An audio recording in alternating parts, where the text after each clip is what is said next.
येतो आणि राग आला. साहजिक आहे, कुठल्या बाईला परक्या स्त्रीचं नाव घेतल्यावर राग येणार. पण तिनं बी समजून घ्यावं का तिचं नाव घेतलं असेल. पण समजातूनच आयुष्य बदलून जात. तसंच रुक्मिणीचंही झालं. रुसली, माझं नाव न घेता त्या राधेचं नाव घेतलं आणि तिथून रुसली आणि ती येऊन जिथं दिंडीरवन म्हणून पंढरपुरात होतं, तुम्ही जंगल सगळं चंद्रभागीच्या काठावर वनात येऊन बसली. आणि वनात येऊन बसल्यावर भगवंताने आळव लाग जाऊन रुसायचं नसतं. किती रुसावं दररोज चिंतनात तुम्हाला सांगतो. भांडण करावं, भांडावं, पण डाव मांडायच्या अगोदर डाव मांडायचा नसतो. मांडला तर डाव मांडू नको, डाव मांडू नको, डाव मांडून भांडून. आणि मात्र त्या ठिकाणी रुक्मिणी मातेनं ऐकलं नाही. येऊन बसल्या, लाख विनंती केली पण ऐकलं नाही. पण लगेच जर आता मागं जावं विनंती करायला तर लोक म्हणते बायकोच्या मागे निघाला. सगळंच बघावं लागतं. देवही आपल्यासारखा विचार करतो. आणि म्हणून तो पंढरीश इथं यायच्या अगोदर कृष्ण परमात्मा गोकुळ वृंदावन तिकडे गेले.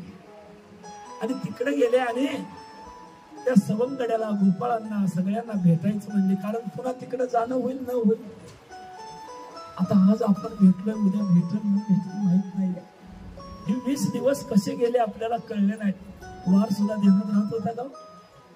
वार सुद्धा देण्यात राहत नव्हता. आपण त्या ठिकाणी भगवंताच्या चिंतनामध्ये, आनंदामध्ये, त्या ठिकाणी आनंदाचे डोही, आनंद तरंग, आनंदाची आनंदाच्या त्या डोहामध्ये डुबक्या मारणारे आपण सगळे राजहंस झालो होतो. ज्याच्या भाग्यात डुबकी होती त्याने डुबकी मारली, आणि ज्याच्या भाग्यात नव्हती ते आताही प्रसादाला थांबले नाही. कारण हे पारणं भेटतोय आपण. हे यात्रेचं, एवढी केलेली यात्रेचा हा समारोप काल आहे. या काला न सोडता, कधी म्हणतात ना आठवडाभर सप्त्याला नसलं तर चालतं, पण काल्याला जावं. सप्ताह केल्याचं पुण्य मिळतं.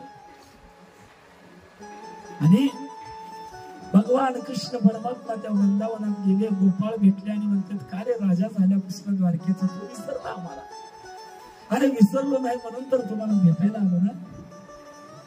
आता आपल्याला जायचं आहे दुसरीकडे, अशा ठिकाणी जायचं आहे की तिथं वेगळं गोकुळ आपल्याला करायचं आहे रे गड्यानं. आणि ते गोपाळ म्हणले, अरे आम्ही त्याचीच वाट बघतोय देवा. तू राजा झाला आणि आमचं सगळं काय संपूर्णच गेलं. आम्हाला सखा म्हणणारा कोण, लीडर, पुढारी कोणच नाही राहिला आम्हाला. मग आम्ही आमचं जीवन जगतोय, ती राजाचं जीवन जगतोय. आणि पुन्हा ठरलं आणि गोपाळांचा मेळा घेतला. गाई गुरं हमरायला लागली. ती म्हणली, आम्हाला सोडून इतक्या दिवस गेला, आता आम्हाला घेऊन चला. आणि त्या गाई गुरांचं, त्या वासरांचं हंबरनं त्या कृष्ण सख्याला बघवत नाही. चला म्हटली, तुम्हीही चला. गाई गुरं गोपाळ सगळं घेतलं आणि निघाले. निघाल्यानंतर गोवर्धन पर्वत तोही आडवा आला. तेव्हा अडचणी होत्या तेव्हा आमचा वापर केला. आणि आता आम्हाला सोडून राजा होऊन तिकडे गेला, आम्हाला घेऊन चला. निघाले, चला तुम्ही चला. आज कुणालाच नाही म्हणायचं. आतापर्यंत मी तुम्हाला सगळ्याला खवळायचो, चला पळा, दुकानात जाऊ नका, ही करू नका, ती करू नका. उद्यापासून नाही तुम्हाला, उद्यापासून तुम्हाला उठा म्हणणार नाही, पळा म्हणणार नाही, चला म्हणणार नाही. काय आता इथून आपण गोड करून जा. तसं कृष्ण सख्या सगळ्यांना म्हणतोय, चला. यमुना आली, तिला कालिंदी त्यांची भारी असणारी, ती म्हणते